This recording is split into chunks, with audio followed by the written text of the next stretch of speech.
आज आप BSc part first में दूसरे प्रैक्टिकल का मैं वीडियो भेज रहा हूँ, लेकिन आपको ये ध्यान रखना है कि ये प्रैक्टिकल रिकॉर्ड आपको भी नहीं बनानी है। जैसा पहले एक्सपेरिमेंट में मैंने बताया था, केवल एक अलग रजिस्टर कॉपी के अंदर इनको नोट कर लेना है और उसी रजिस्टर कॉपी के अंदर हमारे द्वारा भेजे गए वीडियो पीडीएफ आदि को भी नोट कर लेना है कि कब कौन से वीडियो आए थे। और क्योंकि आपको सबको पीडीएफ और वीडियो ज़रूर देखे जाने चाहिए, इसका रिकॉर्ड आपको खुद को मेंटेन करना है कि आपके पास कब आया, आपने कब देखा है।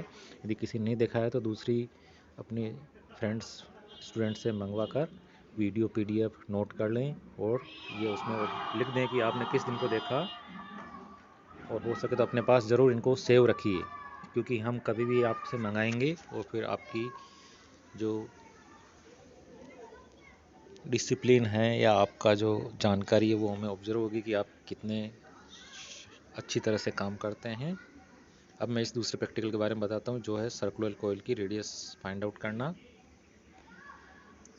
तो ये एक्सपेरिमेंट है to study the variation of magnetic field due to a current carrying circular coil along to its axis, necessary graph for it and find out radius of the coil। क्योंकि ये स्टूडेंट की बनी हुई फाइलें हैं, इसलिए जो भी इनमें लिखा है वही मैं पढ़ पा रहा हूँ। बाकी इनको आपको जब रियल में अब फाइल बनवाएंगे तो उस समय आपको इनके बारे में एक्स्ट्रा गाइडलाइन और बता दूंगा मैं कि आपको कहाँ क्या चेंज करना चाहिए। अपरेटस आप जो लिखें उस तरह के लिख सकते हैं, लिखना भी है। इसी प्रकार से प्रिंसिपल लिखा हुआ है यहाँ पर देखिए। तो यहाँ फॉर्मूला काम आता है B=μ0 N(I)A² / 2 A² + x² की पावर 3/2। ये आपके इलेक्ट्रोमैग्नेटिज्म का जो एक सेकंड लास्ट चैप्टर है उसके अंदर भी कहीं आ रहा होगा। यहाँ पर ए रेडियस ऑफ कोयल है जो फाइंड आउट करनी है, सर्कुलर, और आई करंट है थ्रू द कोयल। ये फॉर्मूला मैग्नेटिक फील्ड के लिए होता है, लेकिन यहाँ पर अपन मैग्नेटिक फील्ड रियल में कोई फाइंड आउट नहीं करेंगे। यहाँ अपन इसको यूज करके दूसरा मेथड काम लेते हैं।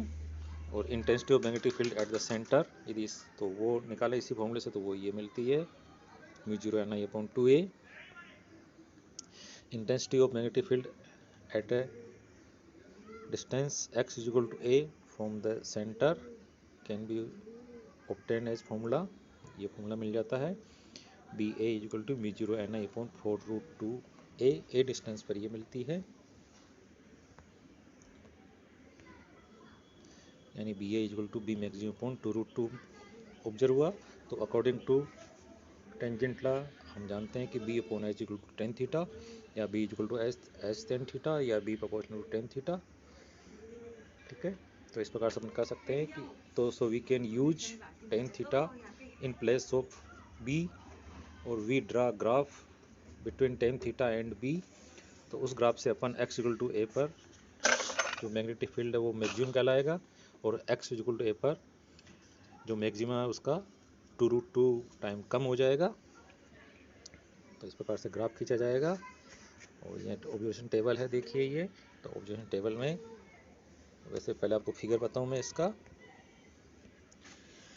ये इसका अपरेटस होता है इस तरह से। तो मेन बोर्ड पर एक अपरेटस बना होता है, उसके ऊपर स्केल लगी हुई होती है।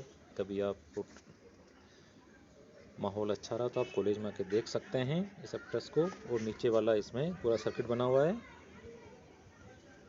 ठीक है, तो ये इसकी ऑब्जर्वेशन टेबल है।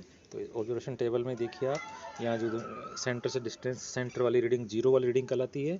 फिर सेंटर से डिस्टेंस 2, 4, 6, 8, 10, 12 ले रखे हैं।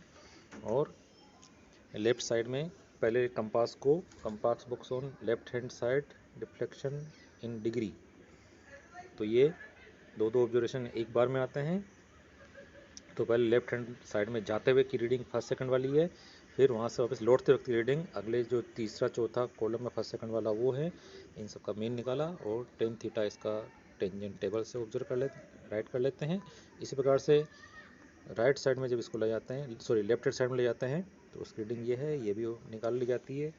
तो इस तरह से जो एक कर्व खींचा जाता है उसमें सेंटर 0 लिया जाता है। लेफ्ट साइड की रीडिंग लेफ्ट साइड में कर्व बना देते हैं, राइट साइड की रीडिंग से राइट साइड में कर्व बना देते हैं। और इस प्रकार से आपको कुछ कैलकुलेशन दिखानी है इसके अंदर। और 0 रीडिंग के लिए tan थीटा किस प्रकार एवरेज निकाला, किस प्रकार tan थीटा आया, इस तरह से ये कैलकुलेशन कर रखी है। अब इस फाइल के स्टूडेंट ने ग्राफ नहीं बनाया, इसलिए ग्राफ नहीं है इसमें। तो ग्राफ आपको अपने आप बनाना है, नहीं तो बुक में भी दे रखा है, बुक भी देख सकते हैं। और फिर रिजल्ट लिख देना है, तो result of variation of tan theta and वो ग्राफ के बारे में लिखा है। और रेडियस यहाँ इसने कैसे निकाली है, देखिए रेडियस नहीं निकाली है इसने कहीं, तो रेडियस निकालने के लिए ग्राफ ही यूज आता है। तो ग्राफ के अंदर जो मैक्सिमा आ रहा है, मैक्सिमा के अंदर 2√2 का डिवीजन करेंगे, तो जो 2√2 का डिवीजन से जो मैग्नेटिक फील्ड आ रहा है, उस मैग्नेटिक फील्ड को के कोरस्पोंडिंग हॉरिजॉन्टल लाइन खींची जाएगी, और वो हॉरिजॉन्टल लाइन से एक परपेंडिकुलर लाइन दोनों तरफ आएगी, वो जो दोनों बीच में डिस्टेंस होगा वो रेडियस कहलाएगी। और यहाँ पर प्रोपोर्शन लिखनी है, और इस प्रकार से एक्स में ख़त्म हो जाएगा। ठीक है, ओके।